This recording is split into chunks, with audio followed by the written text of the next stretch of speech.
राधे राधे। आशा करती हूँ कि आप सभी लोग खुश होंगे, स्वस्थ होंगे, मस्त होंगे। आज मैं आप लोगों को बताने जा रही हूँ कि माघी पूर्णिमा कब है। माघ पूर्णिमा के दिन किन किन कार्यों को करना चाहिए और किन किन कार्यों को नहीं करना चाहिए। माघी पूर्णिमा की सही तिथि, शुभ मुहूर्त और महत्व, चंद्रोदय का सही समय, कब मनाई जाएगी माघी पूर्णिमा, माघी पूर्णिमा के दिन क्या कार्य करने चाहिए और क्या कार्य नहीं करने चाहिए, इन सब बातों के बारे में आज मैं आप लोगों को जानकारी देने जा रही हूँ अपने वीडियो के द्वारा। कृपया वीडियो में अंत तक बने रहें। अन्यत्रापि स्मरण गंगाम यदि स्नानम समाचरेत तत्रापि लभते पुण्यम गंगा स्नानम तुल्यकम। यदि मनुष्य गंगा का स्मरण करते हुए अन्यत्र कहीं भी स्नान करता है तो वहां भी उसे गंगा स्नान से होने वाले पुण्य के समान पुण्य फल की प्राप्ति होती है, ऐसा पुराणों में वर्णित है।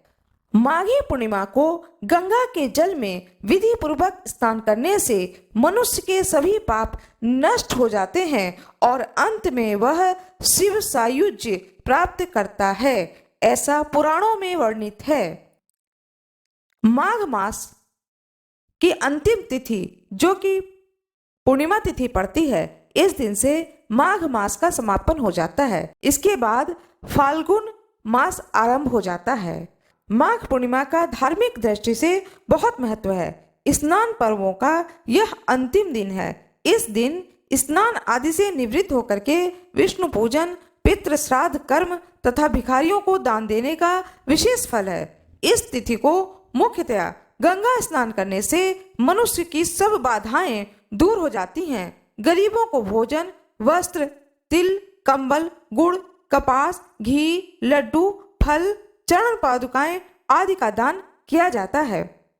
आज मैं आप लोगों को बताने जा रही हूँ कि माघी पूर्णिमा कब है।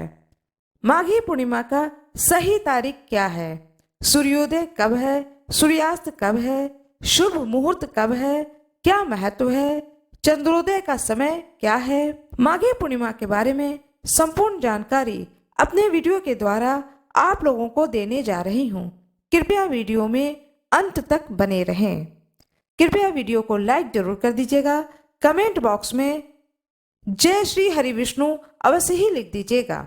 माघी पूर्णिमा तिथि का आरंभ है 23 फरवरी 2024 दिन शुक्रवार को, समाप्त होगा 24 फरवरी दिन शनिवार को।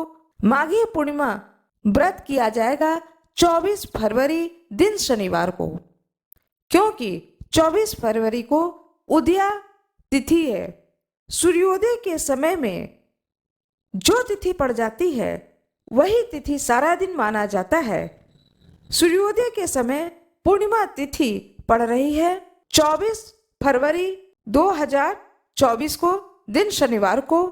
इसी दिन पूर्णिमा व्रत धारण किया जाएगा, क्योंकि उदया तिथि होने के कारण यह व्रत 24 फरवरी दिन शनिवार को किया जाएगा। माघी पूर्णिमा में जो लोग माघी पूर्णिमा का व्रत धारण करते हैं वह नियम क्या है, सर्वप्रथम इसे जाने। हो सके तो गंगा स्नान करना चाहिए माघी पूर्णिमा के दिन। यदि गंगा स्नान किसी भी कारण से न कर पाए तो घर में ही नहाने के जल में गंगा जल मिलाकर और थोड़ा सा काला तिल मिलाकर के स्नान करें। स्नान करने के बाद में भगवान सूर्य को अर्घ्य दें। इसके बाद भगवान विष्णु और माता लक्ष्मी की पूजा करनी चाहिए। भगवान शिव की भी पूजा करनी चाहिए। सत्यनारायण भगवान की कथा को सुनना चाहिए। पूर्णिमा व्रत कथा को सुनना चाहिए।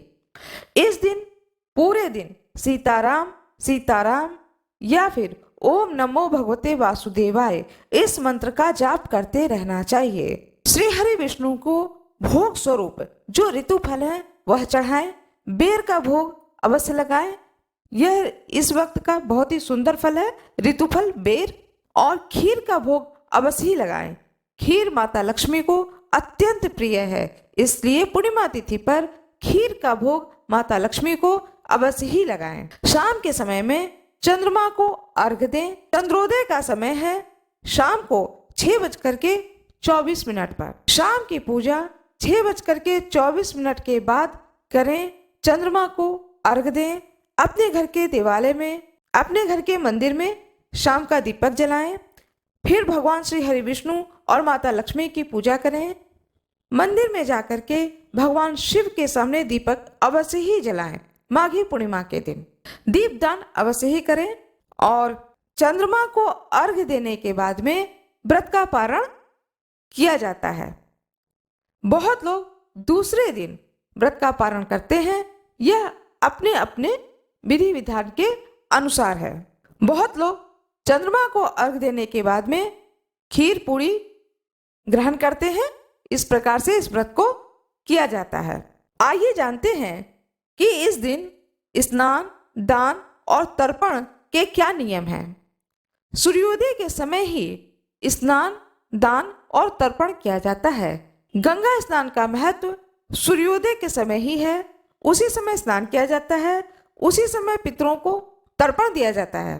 तर्पण कभी भी सूर्यास्त के बाद नहीं किया जाता है, यह शास्त्रीय विधान है।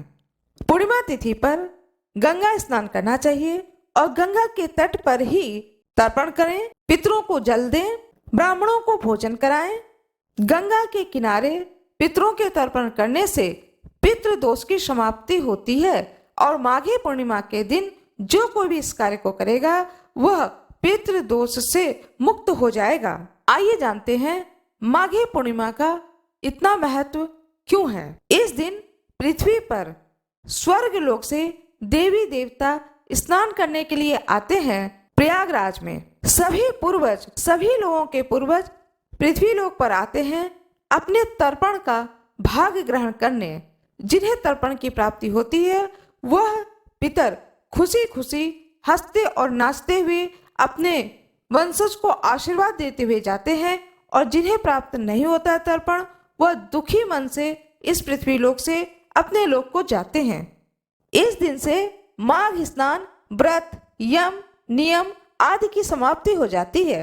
माघ मास का अंतिम दिन पूर्णिमा होने के बाद माघ मास का समापन हो जाता है। इसके बाद फाल्गुन मास का आरंभ हो जाता है। पूर्णिमा तिथि पर दान स्वरूप क्या क्या देना चाहिए। पूर्णिमा तिथि पर तिल का दान करना चाहिए, ऊनी वस्त्रों का दान करना चाहिए, अनाज का दान करना चाहिए, मीठे वस्तुओं का दान करना चाहिए। यथाशक्ति ब्राह्मणों को भोजन अवश्य ही कराएं। यह अत्यधिक पुण्य फलदायिनी माना गया है। जो कोई भी पूरे माघ महीने का नियम नहीं धारण कर पाया है, किसी भी कारण से वह प्रयाग में स्नान नहीं कर पाया है, तो कोई बात नहीं है। माघी पूर्णिमा के दिन ध्यान पूर्वक, श्रद्धा और विश्वास पूर्वक इन 4 कार्यों को अवश्य ही करें। यदि गंगा स्नान ना कर पाए तो कोई बात नहीं है। आप जिस जगह रह रहे हैं वहीं पर आसपास कहीं भी कोई भी नहर हो, तालाब हो, कुआं हो, उन्हीं जगहों पर जाकर के दीप दान करें। दक्षिण दिशा में एक दीपक अपने पूर्वजों हेतु अवश्य ही जलाएं। ब्राह्मणों को दान दें। जरूरतमंदों को ऊनी वस्त्र दें। भगवान के मंदिर में भगवान को भी वस्त्र जरूर चढ़ाएं। शनिवार का दिन है, हनुमान जी को उनका वस्त्र चोला बनाकर ही चढ़ाएं। ना चढ़ा पाए तो कुछ दक्षिणा ही भगवान के नाम से निकाल करके दान पात्र में डाल दें। पूर्वजों हेतु तर्पण अवश्य ही करें, जिससे कि आप पितृदोष से मुक्ति पा सकें। आशा करती हूँ कि आप लोगों को यह वीडियो अच्छी लगी होगी। कृपया वीडियो को लाइक जरूर करिएगा। कमेंट बॉक्स में जय श्री हरि विष्णु अवश्य लिख दीजिएगा। चैनल को सब्सक्राइब करिएगा। बेल आइकन दबाना ना भूलिएगा। आप लोगों का बहुत बहुत धन्यवाद।